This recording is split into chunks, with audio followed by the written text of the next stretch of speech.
ଦେଖନ୍ତୁ ଯଦି ଆପଣମାନେ କୌଣସି ଝିଅ ପୁଅ ସ୍ତ୍ରୀ ପୁରୁଷକୁ ପଟାଇବା ପାଇଁ ଚାହୁଁଛନ୍ତି ସେ ପଟୁନାହିଁ। ଆପଣମାନେ ଅନେକ ପ୍ରକାର ଚେଷ୍ଟା କଲେଣି କିନ୍ତୁ କୌଣସି ଚେଷ୍ଟା ମଧ୍ୟ କାମ କରୁନାହିଁ। ସହିତ ଆପଣମାନେ ଅନେକ ପୂଜା ବିଧି ତନ୍ତ୍ର ମନ୍ତ୍ର କଲେଣି କିନ୍ତୁ ସବୁ ଜିନିଷ ବିଫଳ ହୋଇଯାଉଛି। ଚିନ୍ତା କରିବାର କୌଣସି ଆଉ ଆବଶ୍ୟକ ନାହିଁ। ଆପଣ ଯେଉଁ ଜିନିଷ ଦେଖୁଛନ୍ତି ଏହି ଜିନିଷ ଯେକୌଣସି ଝିଅ ପୁଅ ସ୍ତ୍ରୀ ପୁରୁଷ ଦେହରେ ଖାଲି ଟିକିଏ ପକାଇଦେବେ ସେ ସାଙ୍ଗେ ସାଙ୍ଗେ ଆପଣଙ୍କ ଠାରେ ପଟିଯିବ। ଏହା ଆପଣମାନଙ୍କୁ 100% ଗ୍ୟାରେଣ୍ଟି ସହିତ ଦିଆଯାଏ। ଦେଖନ୍ତୁ ଏହାର ନାମ ହେଉଛି ସମ୍ମୋହନ ଗୁଣ୍ଡ। ଏହା ଚେରି ମୂଳିରେ ପ୍ରସ୍ତୁତ ହୋଇନାହିଁ। ଏହାକୁ ଷୋଡ଼ଶୋପଚାର ପଞ୍ଚୋପଚାର ତନ୍ତ୍ର ସିଦ୍ଧି ମାଧ୍ୟମରେ ଏହାକୁ ପ୍ରୟୋଗ କରାଯାଇଥାଏ ବା ପୂଜାବିଧି କରାଯାଇଥାଏ। ଯେତେବେଳେ ଆପଣମାନେ କାହାକୁ ବଶୀକରଣ ଆକର୍ଷଣ ସମ୍ମୋହନ କରିବା ପାଇଁ ଚାହିଁବେ ତାହେଲେ ଆପଣଙ୍କ ନାଁ ଦେବେ, ଦୁଇ ଜଣଙ୍କ ନାଁ ଦେବେ। ତାପରେ ଦୁଇ ଜଣଙ୍କ ନାଁ ଅନୁସାରେ ସେହି ଗଛ ଲତା ଯାହା ବି ଥିବ ସେସବୁକୁ ନିମନ୍ତ୍ରଣ କରାଯିବ। ତାପରେ ତାକୁ ଅଣାଯିବ। ତାପରେ ସେଇଟାକୁ ଷୋଡ଼ଶ ଉପଚାର କରାଯିବ। ପଞ୍ଚ ଉପଚାର ତନ୍ତ୍ର ସିଦ୍ଧି ନିମନ୍ତ୍ରଣ ବିଧି ଏହିସବୁ ପ୍ରୟୋଗ କରିକି ଆପଣମାନଙ୍କୁ ବାଇ ପୋଷ୍ଟରେ ପଠାଇ ଦିଆଯିବ।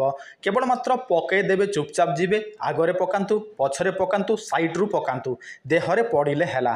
କେବଳ ମାତ୍ର 3 ରୁ 7 ଦିନ ଭିତରେ ସେ ଆପଣଙ୍କ ପ୍ରତି ସମ୍ପୂର୍ଣ୍ଣ ଭାବରେ ସମର୍ପଣ ଭାବ ରଖିବ। ଆପଣ ଯାହା କହିବେ ସେ ମାନିବାକୁ ବାଧ୍ୟ ହେବ। ଆପଣ ଯାହା କରିବେ ସେ କେବେ ହେଲେ ମଧ୍ୟ ମନା କରିବ ନାହିଁ। କିନ୍ତୁ କୌଣସି ଶତ୍ରୁତାକୁ ନେଇକି ଆପଣମାନେ ଏହା କେବେ ହେଲେ ମଧ୍ୟ ପ୍ରୟୋଗ କରିବେ ନାହିଁ। ଧରନ୍ତୁ କୌଣସି ବଦଲା ଭାବ, ଆପଣମାନଙ୍କର କୌଣସି ବଦଲା ଭାବ ଅଛି, ମୁଁ ୟାକୁ ଏମିତି କରିବି ତାପରେ ବଦଲା ନେବି, ସେମିତି ଭାବିକି ଆପଣମାନେ ଏଇଟା ଆମକୁ ମଗାଇବେ ନାହିଁ, ଆମଠୁ ମଗାଇବେ ନାହିଁ କିମ୍ବା କଲ୍ କରିବେ ନାହିଁ। କାହିଁକିନା ସେମିତି ଆପଣମାନେ ଖରାପ ବ୍ୟବହାର କରିବେ ତାହେଲେ ଆପଣମାନଙ୍କୁ ଖରାପ ପ୍ରଭାବ ହିଁ ପଡ଼ିବ। ଆପଣମାନେ କେବଳ ବିବାହ କରିବା ପାଇଁ ଚାହାନ୍ତି, ଆପଣଙ୍କ ପ୍ରେମ ସମ୍ପର୍କ ଭାଙ୍ଗି ଯାଇଛି ତାକୁ ଠିକ୍ କରିବା ପାଇଁ ଚାହାନ୍ତି, ତାହେଲେ ହିଁ ଆପଣମାନେ ଏଇଟା ନେଲେ ଆପଣଙ୍କ ପାଇଁ କାମ କରିବ।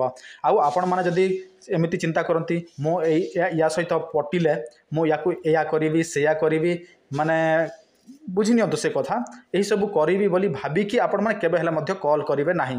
ହୁଏତ ଆପଣମାନେ କହିବେ ମୁଁ ଏହାକୁ ଜୀବନସାଥୀ କରିବି, ମୋର ପ୍ରେମ ସମ୍ପର୍କ ଆଗରୁ ଥିଲା ଭାଙ୍ଗି ଯାଇଛି, ମୋର ପ୍ରେମ ସମ୍ପର୍କକୁ ପୁଣି ଥରେ ସଜାଡ଼ିବି, ସେମିତି ଭାବିବେ ଆଉ ସେମିତି କହିକି ହିଁ ନେବେ। କାହିଁକି ନା ଏସବୁକୁ ପୂଜା ବିଧି ମାଧ୍ୟମରେ ପ୍ରସ୍ତୁତ କରାଯାଇଥାଏ।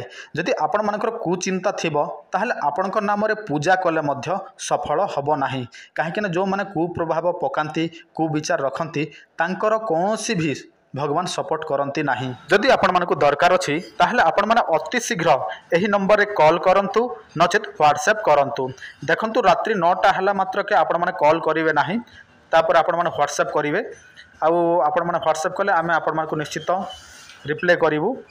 ଆଉ ତା ବାକି ପୂର୍ବରୁ ଯେଉଁଟାକି ଆମର ସକାଳ 8ଟାରୁ ରାତ୍ରି 9ଟା ପର୍ଯ୍ୟନ୍ତ ଯେକୌଣସି ସମୟରେ କଲ୍ କରିପାରିବେ, କିନ୍ତୁ 9ଟା ପରେ ଆପଣମାନେ କଲ୍ କରିବେ ନାହିଁ।